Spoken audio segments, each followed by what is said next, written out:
Hey guys, welcome to another video. My name is Ian. I hope you're having a wonderful day today. Thank you so much for stopping by my channel. In this video, I wanted to go over with you all 5 series that I have decided to give up on. To be honest, I am terrible about starting and not continuing series. It's just like one of my fatal flaws. I love reading book 1s and I'm terrible about reading book 2s. So this list is specific though. This is not book series that I've started and like hope to continue one day but don't know if I ever will. These are ones that I have decided to give up on after reading at least one book, possibly more, for different reasons. And perhaps I could possibly be convinced to continue some of them, but it would have to be a pretty compelling argument. That's the plan for this video, just talking about 5 series that I am no longer planning on continuing. And at some point I'll do a video as well talking about 5 series that I've read book 1s on that I do want to continue, and 5 series possibly that I will just be continuing and have continued. You know, who knows? Who knows? We got plans. But anyway, that's the plan for this video. Let me know if you have read and enjoyed any of these series, if you think that I should keep going, or if you think I'm fine just to leave them alone. So that's the plan. Let's go ahead and jump in. So the first one is a very popular romantic series, perhaps the most popular romantic series, and that is Fourth Wing by Rebecca Yarros. I have read book 1. I thought it was fine. I enjoyed it. Like, it was a fun time. I think it was good for what it was. I didn't like hate it by any means, and I don't hate on anybody who enjoys these. I think that's fantastic if you have a great time with them. But for me, book 1 was concise enough and compelling enough that I enjoyed it. But books 2 and 3 I've heard are just very long, not quite as compelling. And while there are some good like bombs that are dropped and like really crazy moments and stuff throughout, the journey is less compelling overall. And for me, like, that's not going to work. It has to be fun the whole time. I don't want it to feel like a slog. And I've just heard that these books don't quite have that same concise pace as the first book as you go on into books 2 and 3. If book 4 comes out and people are like, oh my gosh, this is the best one yet, maybe I'd be willing to continue, but like, it's a hard maybe, because I did not care enough about book 1 to get me through books 2 and 3, given their length and how mixed the reviews had been. So Fourth Wing, not for me in particular. Maybe I'll continue at some point, but it's like a hard maybe. So there we go.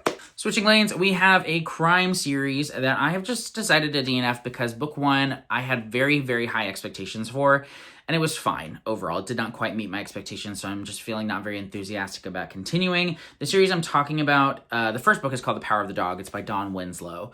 I don't know what the series as a whole is called. Maybe like The Cartel or something like that. I don't know. Book 2 is called The Cartel. Book 3 is called The Border. And this is a book about kind of the war on drugs and the cartel and all that jazz. And it's a crime book, crime trilogy that is quite praised. And I had very, very high expectations and hopes going into book 1. And I thought it was fine. I didn't think that it was anywhere near as good as I thought it would be. I feel like I've read better crime books by like Dennis Lehane, and The Godfather obviously kind of has some similarities in it as well, but I thought The Godfather was obviously a lot stronger. So I don't know. I was just a bit let down by this book. I really, really wanted to love it, and I thought it was okay. And so my enthusiasm for it has just dipped significantly, and it definitely has like some intense material, and that's fine with me as long as the story is like particularly good, and really I want to just keep the pages turning.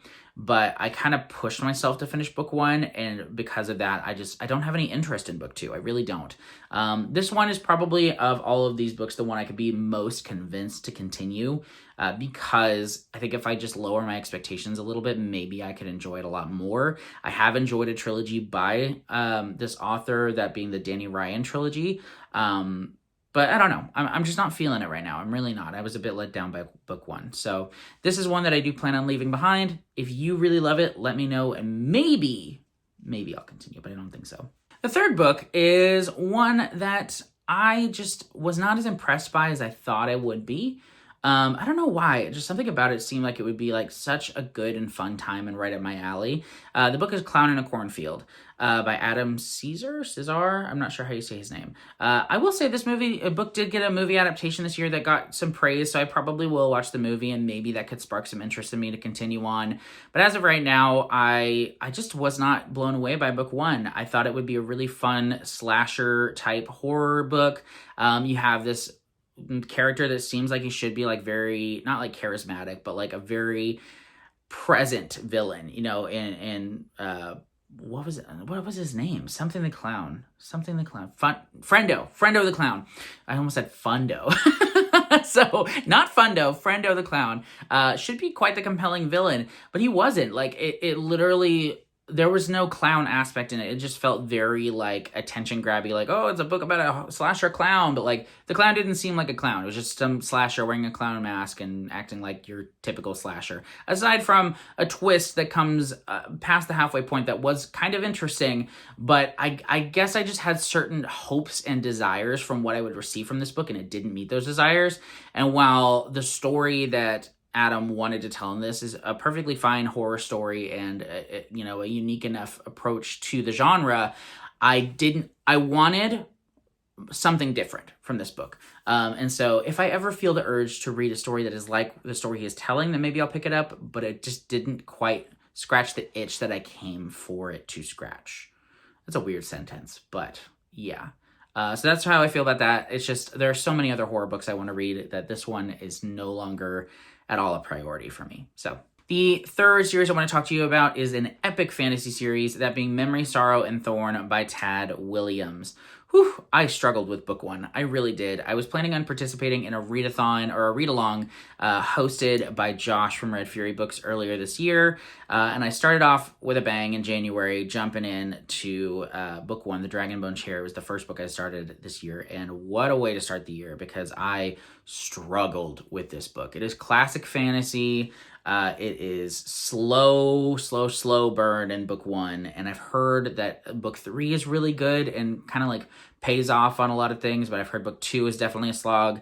So I really had to push myself to finish this first book. Like I tried to care, but I just didn't.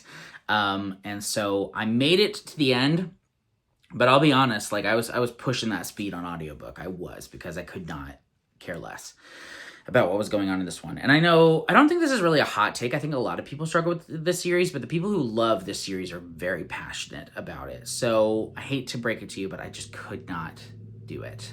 I really wanted to, but I couldn't do it. So I finished book one, and I have literally no intention of picking up book two. You'd be hard pressed to convince me to do so, because one, I'd probably have to reread book one, which I have absolutely no interest in doing. And two, I'd have to read book two, and I don't want to. So there you go. Sorry for you. Memory, Sorrow, and Thorn did not do it for me. If it did it for you, that is fantastic, and I'm so happy for you. But not for me. And lastly, we have a series that I have read quite a few books in. This is the only one that I've read more than one book in, and I just never got the hype with it. It is quite the hype series. In fact, it was self-published, and it's now getting traditionally published with some interesting cover designs and things like that. But the series as a whole, I just had very high hopes for, and I was never blown away by it. And that is the Babaverse series by Dennis E. Taylor, I believe. So this is a sci-fi series wherein our main character, at the very, very, very beginning of the story, he basically signs up to have his body preserved in the instance of his death, and then like when they find the technology to revive him, he will be brought back to life. They're gonna like freeze his head or whatever. But he dies in the first chapter. It's not a spoiler. That's like basically the setup for the series as a whole. And when he comes back, he is not in a body. He is kind of like in a program, in a computer type thing. And the story goes from there. I think the concept of this series was very unique and fun, but the execution just felt a little bit, not dry. I don't know. There's just something about this. I thought it would be particularly either compelling or entertaining or fun or lighthearted or any number of adjectives, and it really wasn't any of those things for me. It's hard to explain, but this series just completely bounced off me. I finished the first 3 books in the series because I was buddy reading it with my brothers. And never, like, it's a fine series. Like, it's not bad. I'd give it like a 3.5 to 4. So it's like, it's pretty good. But it just never quite hooked me the way I wanted it to. Each time I read it, it was more out of obligation to buddy reading with my brothers. And I was like, yeah, I'll read this because you guys are reading it. And it was fine to get through, but they have now caught up. And it's been over a year, almost a year since I was supposed to have read the next book. And I haven't picked it up, and I just don't want to. There's so many other books I would rather read. So sorry to my brothers if you're watching this, but it's not going to happen. I'm done. So yeah, that's how I feel about that. And those are the 5 series. There are definitely some other ones. These are just the ones that I feel pretty strongly that I won't be continuing. I have started a lot of other series that I don't necessarily feel inclined to right now, but I could see myself at some point theoretically continuing. I start way too many series.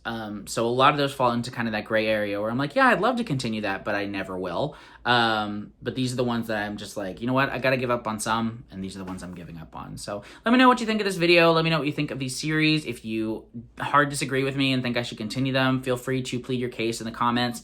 I'll read every comment. I don't know that they will convince me, but you're welcome to try. So thank you so much for watching. Let me know also, if there are any series that you started and are hard giving up on. I would love to see how I fall on that scale with you as well. But thanks so much for watching. I will see you in the next video. Bye.